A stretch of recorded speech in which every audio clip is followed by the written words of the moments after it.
جمہوریت مرد آباد اور محمد و آل محمد صلوات اللہم صلی علی محمد و آل محمد. باقیانی مجلس کی مربین کے لیے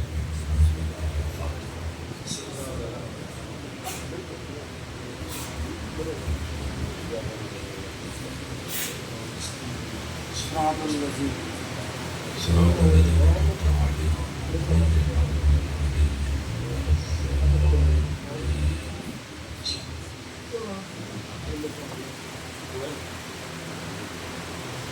اعوذ باللہ السمیع العلیم العلی العظیم من الشیطان اللعین الرجیم.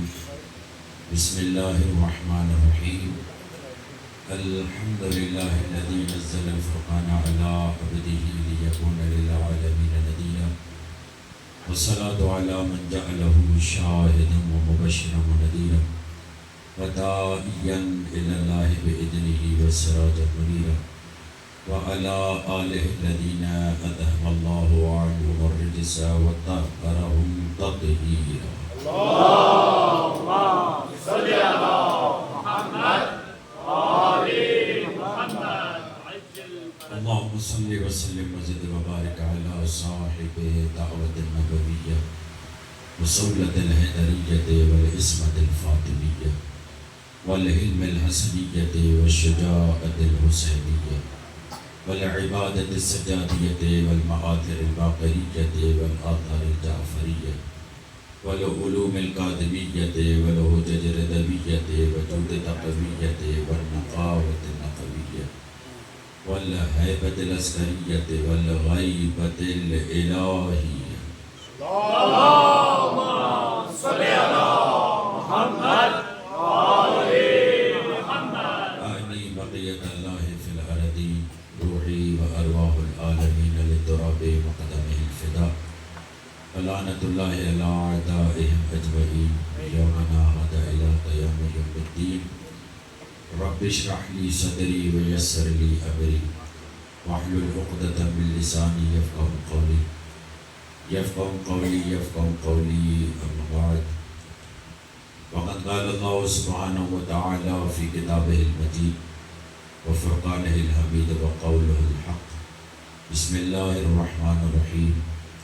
قل يا أيها الكافرون لا أعبد ما تعبدون ولا أنتم عابدون ما أعبد ولا أنا عابد ما عبدتم ولا أنتم عابدون ما أعبد لكم دينكم ولي دين. صلوات. اللہم صلی علی محمد و آل محمد. سامعین گرامی قدر، اللہ نے قرآن میں کرداروں سے بات کی ہے. خدا قرآن میں چہروں سے کم کرداروں سے زیادہ بات کرتا ہے، اور اسی لیے قرآن اصولیات کی کتاب ہے، کلیات کی کتاب ہے. قرآن کردار گنواتا ہے، اور اگر کردار انسان کو سمجھ میں آ جائے تو پھر قرآن کہتا ہے کہ ان کرداروں کے پیچھے چلو. کچھ کردار ایسے ہیں جن کے لیے قرآن کہتا ہے کہ ان کرداروں کو ترک کرنا چاہیے. کچھ کردار ایسے ہیں جن کے لیے قرآن کہتا ہے کہ ان کرداروں کو اختیار کرنا چاہیے. انہی کلیات پر مبنی پروردگار عالم نے سورہ کافرون میں اپنے عبادت گزار بندوں کی صفت کو بیان کیا ہے، عابدوں کی صفت کو بیان کیا ہے، اور بیان کیا ہے کہ عابد کسے کہتے ہیں، بیان کیا ہے کہ عابد کسے کہتے ہیں، بیان کیا ہے کہ عبد کی کوالٹی کیا ہوتی ہے. یہ قرآن مجید کا 109واں سورہ ہے، سورہ کافرون. اور پروردگار عالم نے اس سورہ میں عبد کے مزاج کو بیان کیا اور بیان کیا کہ عبد کی کوالٹی کیا ہے، کہ عبد دنیا کے کافروں کو للکارنے کی جرت رکھتا ہے، اب دنیا کے سرکشوں کو للکارنے کی ہمت رکھتا ہے، اور اسی لیے سب کو کہتا ہے یا ایھا الکافرون، اے کافرو، اے یزید اور یزید کی اولادو، اے فرعون اور فرعونوں کی اولادو، اے نمرود اور نمرودوں کی اولادو، جس کا مزاج کفر پر ہے، سب کو خطاب کر کے کہتا ہے آؤ میں تمہیں اپنی زندگی بسر کرنے کا اصول بتاتا ہوں، آؤ میں تمہیں اپنی زندگی بسر کرنے کا اصول بتاتا ہوں۔ وہ اصول کیا ہے؟ قل یا ایھا الکافرون، اور یہ قل کہہ کر اللہ اعلان کروا رہا ہے کہ میرا عبد ایسا ہوتا ہے، میرا بندہ ایسا ہوتا ہے کہ اس میں اتنی جرت، اتنی بہادری، اتنی شجاعت ہوتی ہے کہ وہ چار دیواری میں کافروں پہ لعنت نہیں کرتا، بلکہ وہ میدان میں آ کر ڈٹ کر کافروں سے خطاب کر کے کہتا ہے اے کافرو لا اعبد ما تعبدون، جنہیں تم مانتے اور پرستش کرتے ہو، میں ہرگز اس کے سامنے نہیں جھکوں گا۔ یہ بہت بڑی بات ہے، اور پوری سورہ میں یہی مطلب ہے جو تکرار کے ساتھ ہو رہا ہے۔ اب تکرار کیوں ہو رہا ہے؟ اس کے اپنے تقاضے ہیں، مگر پوری سورہ کا پیغام یہ ہے۔ یہاں سے تھوڑا آپ توجہ کیجئے گا، عبد کسے کہتے ہیں؟ عبد میں ایک وقت میں دو کوالٹی ہوتی ہے، عبد میں ایک وقت میں دو خصوصیات ہوتی ہیں، دو کوالٹیز ہوتی ہیں، اور دونوں کوالٹیز تضاد میں ہوتی ہیں۔ عبد ایک طرف سے مطیع ہوتا ہے، دوسری طرف سے ڈٹ جانے والا ہوتا ہے، ایک طرف سے نرم ہوتا ہے، دوسری طرف سے شاباش جزاک اللہ، دوسری طرف سے سخت ہوتا ہے، ایک طرف سے محبت کرنے والا ہوتا ہے جزاک اللہ، دوسری طرف سے نفرت کرنے والا ہوتا ہے، ایک طرف سے دوست ہوتا ہے، ایک طرف سے تولا کرتا ہے، دوسری طرف سے تبرہ کرتا ہے۔ عبد بن ہی نہیں سکتا جب تک تولا کے ساتھ تبرہ نہ کرے، اسی لیے یہ سورہ کافرون تولا اور تبرہ کا نام ہے، یہ سورہ کافرون تولا اور تبرہ کا نام ہے۔ جہاں پر فقط جھکنا ہو وہ منافق تو ہو سکتا ہے، عبد نہیں، یاد رکھیے گا، جہاں پر فقط جھکنا ہو وہ منافق تو ہو سکتا ہے، عبد نہیں۔ عبد پہلے لا کہتا ہے، بعد میں الا اللہ کہتا ہے۔ عبد کی عبدیت میں شرط یہ ہے پہلے انکار کرے بعد میں اقرار کرے۔ عبد بنتا ہی تب ہے۔ کیا بھول گئے قرآن نے کیا کہا؟ محمد الرسول اللہ والذین معہ الشداء علی الکفار رحماء بینہم تراہم۔ جزاک اللہ کہ عبد جو رسول کے ساتھ ہوتا ہے وہ دشمنوں سے سخت ہوتا ہے، دوستوں کے ساتھ نرم دل ہوتا ہے۔ تو اب اگر کوئی کہتا ہوا نظر آئے میں اسے بھی مانتا ہوں، میں اسے بھی مانتا ہوں، میں اسے بھی مانتا ہوں، یقین جان لو وہ منافق ہے، عبد نہیں ہے۔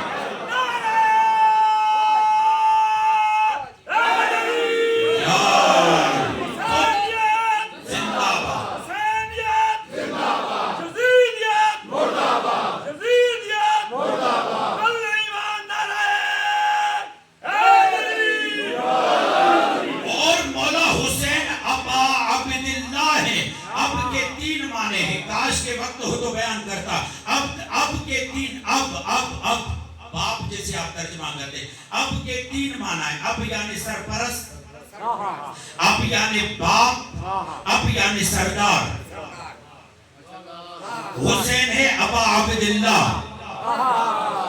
ابا عبداللہ، جہاں پر عبدیت پائی جائے حسین ان کے باپ بھی ہیں، ان کے سرپرست بھی ہیں، ان کے سردار بھی ہیں اور ابدیت میں بنیادی شرط یہ ہے تولا بھی کرتا ہو تبرہ بھی کرتا ہو. حسین مولا نے یزید پر تبرہ کر کے بتایا اگر میرے ماننے والے ہو تو تمہیں کہنا پڑے گا مثلی لا یبایع مثل،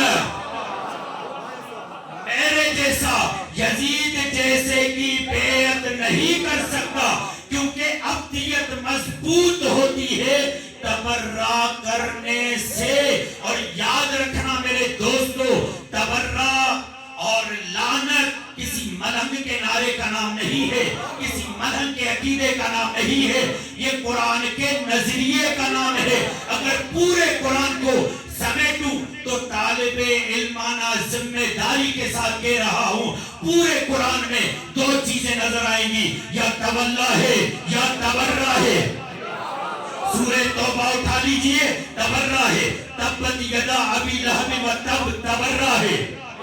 قل یا ایھا الکافرون، تبرہ اور تولا ہے. نہیں، آگے بڑھئے. قرآن نے کیا کہا کہ ان الذین یؤذون اللہ ورسولہ لعنہم اللہ فی الدنیا والآخرہ، جو اللہ اور رسول کو رنجیدہ کرے اس پر لعنت ہے دنیا میں بھی آخرت میں بھی. نہیں، لعنت اور رحمت کا نظریہ قرآنی نظریہ ہے. جہاں اللہ نے دودھ کی بات کی وہاں لعنت کی بات کی. یہ آیت اسی آیت کے بعد تو ہے ان اللہ و ملائکتہ کے بعد یہ آیت ہے ان الذین یؤذون اللہ ورسولہ. اللہ نے بتایا کہ جہاں رحمت ہے ادھر لعنت بھی ہے. کچھ لوگ ایسے جن پر رحمت ہے، کچھ لوگ ایسے جن پہ لعنت ہے. تو میں اعزاز کے ساتھ، افتخار کے ساتھ، عزت کے ساتھ، بہادری کے ساتھ اور بڑے ہوشمانہ انداز کے ساتھ یہ جملہ کہتا ہوں، ہم لعنت کرتے ہوئے بھی نہیں گھبراتے اور رضی اللہ کہتے ہوئے بھی نہیں گھبراتے. کیوں گھبرائیں وہ جنہیں یقین نہ ہو کہ رضی اللہ کہاں جائے گا، لعنت کہاں جائے گی. ہمیں اطمینان ہے جہاں اسے جانا چاہیے وہاں جائے گی. اگر لعنت کروں گا تو صحیح بندے پہ جائے گی، اگر رضی اللہ کہوں گا تو یہ ان کا مسئلہ ہے. کبھی یزید کو رضی اللہ کہیں گے، کبھی لعنت اللہ کہیں گے. ابھی تک میں جملہ کہتا ہوں، یزید ان کے گلے کی وہ ہڈی ہے جو نہ نگل سکتے ہیں نہ اگل سکتے ہیں. جو ابھی تک یزید کے بارے میں فیصلہ نہ کر سکے وہ سیدہ کے قاتل کے بارے میں کریں گے.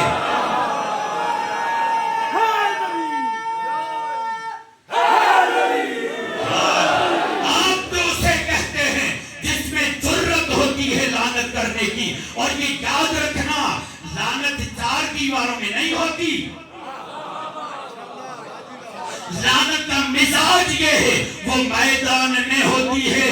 اگر آپ سہارا دیں تو ایک بات کی طرف اشارہ کروں، وہ سیدہ جب نابینا گھر آتا ہے، سادات بیٹھے ہوئے، وہ سیدہ جب نابینا گھر آتا ہے کہتی ہے بابا مجھے چادر اوڑھ لینے دو، نہیں چاہتی کہ میری خوشبو بھی اس تک پہنچے. لعنت کتنا مقدس فریضہ ہے کہ سیدہ نے گھر چھوڑ کر، آپ نہیں پہنچے، سیدہ گھر چھوڑ کر مباہلہ میں آ کر بتاتی ہے فَقُلْ تَعَالُوا نَدْعُوا أَبْنَاءَنَا وَأَبْنَاءَكُمْ نِسَاءَنَا وَنِسَاءَكُمْ أَنفُسَنَا وَأَنفُسَكُمْ ثُمَّ نَبْتَهِلْ فَنَجْعَلْ لَعْنَتَ اللَّهِ عَلَى الْكَاذِبِينَ. دو لعنت اور جھوٹا، یعنی سیدہ نے گھر سے نکل کر بتایا. لعنت چار دیواری میں نہیں ہوتی، لعنت چار دیواری میں نہیں ہوتی، لعنت میدان میں ہوتی ہے تاکہ یہ لعنت کر کے بتایا جائے ہم ڈرنے والے نہیں. اور یاد رکھنا، میرا جملہ لے لینا، محبت کا اظہار قربانی نہیں چاہتی. آپ محبت پہ نہیں مرے، لعنت کر کرنے کی وجہ سے مرتے ہیں، لعنت قربانی چاہتی ہے۔ لعنت کرنے کے لیے جگر چاہیے، حوصلہ چاہیے، جرت چاہیے، اظہار چاہیے۔ جنہوں نے مباہلہ میں لعنت کی وہ شہادت کے مرتبے پر فائز ہوئے، اگر لعنت نہ کرتے تو پتہ چلا شہادت ان کا مقدر ہے جو تبرہ کرتے ہیں، جو فقط تولا کریں۔ منافقوں کو شہادت نہیں ملتی، مومن کو ملتی ہے۔ نہیں، جملہ بدلوں، عبد کو ملتی ہے۔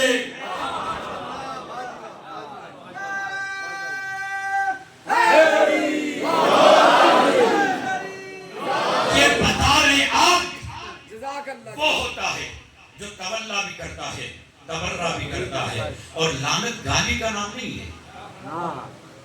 تبرہ گالی کا نام نہیں ہے، تبرہ لعنت بیزاری کا نام ہے۔ بھائی اللہ کرے تو کچھ نہیں، ہم کریں تو اعتراض۔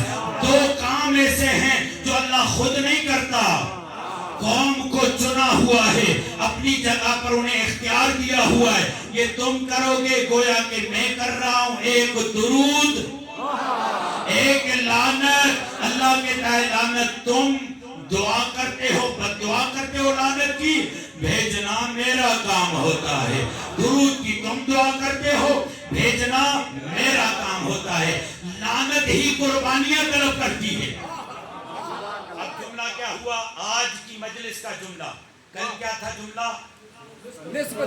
نسبتیں، شاباش، وابستگی سے قیمت بڑھ جاتی ہے، قیمت گھٹ جاتی ہے۔ آج عبد کسے کہتے ہیں؟ عبد اسے کہتے ہیں جس میں ایک وقت میں دو صفتیں ہوں، ایک وقت میں دو صفتیں۔ وہ جھکنا بھی جانتا ہو، وہ اکڑنا بھی جانتا ہو، وہ محبت کرنا بھی جانتا ہو، وہ نفرت کرنا بھی جانتا ہو۔ میرے پاس وقت نہیں، یہ موضوع 10 گھنٹوں کا ہے۔ پوری کائنات اسی اصول پر بنی ہوئی ہے کہ وہ جاذبہ بھی رکھتی ہے، دافع بھی رکھتی ہے، وہ ریپلشن بھی رکھتی ہے، اٹریکشن بھی رکھتی ہے۔ کائنات کا کوئی بھی وجود سالم نہیں رہتا جب تک وہ تولا بھی نہ کرے، تبرہ بھی نہ کرے۔ گنا کیسے گنا بنتا ہے؟ مٹھاس تو بہت ساری ہوتی ہے، اس سے پتہ ہے کون سی چیزیں تولا کرنی ہے اور کون سی چیزوں سے تبرہ کرنا ہے، دور کرنا ہے۔ اگر دور نہیں کرے گا تو گنا عام، یعنی یہ اللہ نے ہر چیز میں صفت رکھی ہے کہ اگر تم باقی رہنا چاہتے ہو تو فقط تولا نہیں۔ اگر گنا ہر مٹھاس کو لے تو گنا رہے گا نہیں، رہے گا، وہ کچھ اور ہی ہو جائے گا۔ جی، جسے آپ کہیں نہ مرد ہے نہ عورت، وہ کوئی اور ہی چیز ہو جائے گی۔ یعنی کہ دو اصول اللہ نے کائنات میں رکھے ہیں ہر ایک چیز کے لیے۔ وہاں قانون دفع بھی کام کرتا ہے، قانون جذب بھی کام کرتا ہے، وہاں اٹریکشن بھی ہے، ریپلشن بھی ہے، وہاں تولا بھی ہے، وہاں تبرہ بھی ہے، وہاں محبت بھی ہے، وہاں نفرت بھی ہے۔ یہ قانون ابدیت کا قانون ہے۔ اور میرے دوستو، بعض کہنے والوں نے یہ جملہ کہا کہ سید سجاد نے بعد امام حسین بیعت کر لی، تو تمہیں سمجھ میں نہیں آتا؟ سید سجاد کہتے ہی اسے ہیں جو عبادت گزاروں کی زینت ہو، جو زین العابدین ہو۔ اگر سید سجاد نے بیعت کرنی ہوتی تو بابا کا کٹا ہوا سر لو کے نیزہ پہ تلاوت نہ کرتا۔ سید سجاد نے اگر بیعت کرنی ہوتی تو گردن میں توک نہ پہنتے۔ سید سجاد نے اگر بیعت کرنی ہوتی تو ہاتھوں میں ہتھکڑیاں نہ پہنتے۔ سید سجاد نے اگر بیعت کرنی ہوتی تو پیروں میں بیڑیاں نہ پہنتے۔ ان کے بابا کا سر نو کے نیزہ پہ تلاوت کر کے بتا رہے ہم کٹنا جانتے ہیں۔ آج لگ رہا ہے تھکے ہوئے ہم لوگ ہیں۔ ہم کٹنا جانتے ہیں، جھکنا نہیں۔ اور کیا ہی کمال آیت پڑھی، ام حسبت ان اصحاب الکہف والرقیم کانوا من آیاتنا عجبا. کٹے ہوئے سر سے تلاوت کر کے یزید کو بتایا یزید تم یہ سمجھ رہے ہو کہ میں زندگی کے لیے نسوں کا محتاج ہوں؟ یزید یہ سمجھ رہا تھا حسین ان نسوں کا محتاج ہے. حسین نے کٹے ہوئے سر سے تلاوت کر کے بتایا زندگی کے ہم محتاج نہیں، زندگی ہماری محتاج ہے. میں شیر رگے حیات کا محتاج نہیں، میں خود شیر رگے حیات ہوں، میں خود شیر رگے حیات ہوں. قرآن کی تلاوت کروں گا تو قرآن زندہ ہو جائے گا، دین زندہ ہوگا حسین کی وجہ سے، قرآن زندہ ہوگا حسین کی وجہ سے. اب سوال مولا آپ تو دین اور قرآن کی شیر رگے حیات ہیں، آپ کی شیر رگے حیات کون ہے؟ تو عجب نہیں حسین کے کٹے ہوئے سر سے آواز آئے میری شیر رگے حیات کو زینب و زین العابدین کہتے ہیں، میری شیر رگے حیات کو زینب و زین العابدین کہتے ہیں. اور حسن اتفاق دیکھیں دونوں شخصیتوں نے جنہوں نے کربلا کو زندہ رکھا دونوں کے ساتھ زین آتا ہے. اسیران شام کا اشرا ہے نا، دونوں کے ساتھ زین آتا ہے. ایک باپ کے لیے زینت، ایک عبادت گزاروں کے لیے زینت. توجہ رکھنا اگر کسی باپ کو بیٹا نہ ہو تو بیٹی کے لیے آسان ہے بیٹے کی جگہ لینا. غور کیجئے کیا کہہ رہا ہوں. مثلا ایک باپ ہے بیٹے کی اولاد نہیں، بیٹی ہے وہ بیٹی کی تربیت ایسے کرتا ہے بیٹوں کی طرح. لوگوں کو کہتا ہے میرے پاس بیٹا نہیں کوئی مسئلہ نہیں، کہ بیٹی میرے لیے بیٹا ہے. تعلیم بھی ویسی دیتا ہے. بیٹا نہ ہو بیٹی بیٹا بن جاتی ہے، مگر جہاں پر بیٹے ہی حسنین جیسے ہوں نہیں نہیں نہیں نہیں نہیں، جہاں پر بیٹے ہی حسنین جیسے ہوں کبھی آئے تطہیر میں آئے، کبھی مباہلہ میں آئے، کبھی نماز میں پشت پر سوار ہو کر اپنا تعارف کروائیں، وہاں پر حسنین جیسے بیٹوں کے ہوتے ہوئے اگر بیٹی زینب بن جائے یہ کسی اور بیٹی کا کام نہیں، یہ جناب زینب کا کام ہے. یہ کوئی معمولی بات نہیں ہے. حسنین جیسے بیٹوں کے ہوتے ہوئے. اور دیکھیے زینب کے 3 معنی ہیں. زینب یعنی باپ کے لیے زینت، زینب یعنی شناخت باپ، یعنی باپ کے لیے شناخت. زینب یعنی وہ ذات جس کے ذریعے دین کی معرفت ہو. ایک وقت ایسا تھا جب راویوں کو اجازت نہیں تھی کہ وہ امام علی کے لیے لفظ ابو الحسن یا ابو الحسین استعمال کر کے روایت کریں. تو وہاں پر کیا کہتے تھے؟ ابو زینب، ابو زینب. پتا چلا جہاں پر حسن و حسین کا کام رک جائے وہاں پر علی کا کام بیٹی کے ذریعے آگے بڑھتا ہے. اسی لیے تو کربلا میں جناب زینب نے جب خطبہ دیا تو مولا سجاد نے یہ جملہ کہا یا امتی الحمدللہ انت عالمت غیر معلمہ وفہمت غیر مفہمہ. اے اماں جان آپ الحمدللہ اللہ کے ہاں سے پڑھ کے آئی ہے. مولا بتانا چاہ رہے ہیں بی بی زینب وہاں سے پڑھی ہوئی ہے جہاں سے خود علی پڑھے ہوئے ہیں، جہاں سے خود علی پڑھے. اسی لیے جب زینب نے خطبہ دیا تو زمانے والوں کو علی یاد آ گیا.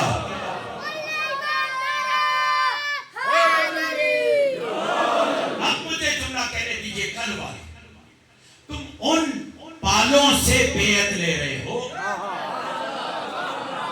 جزاک اللہ، شکریہ شکریہ شکریہ.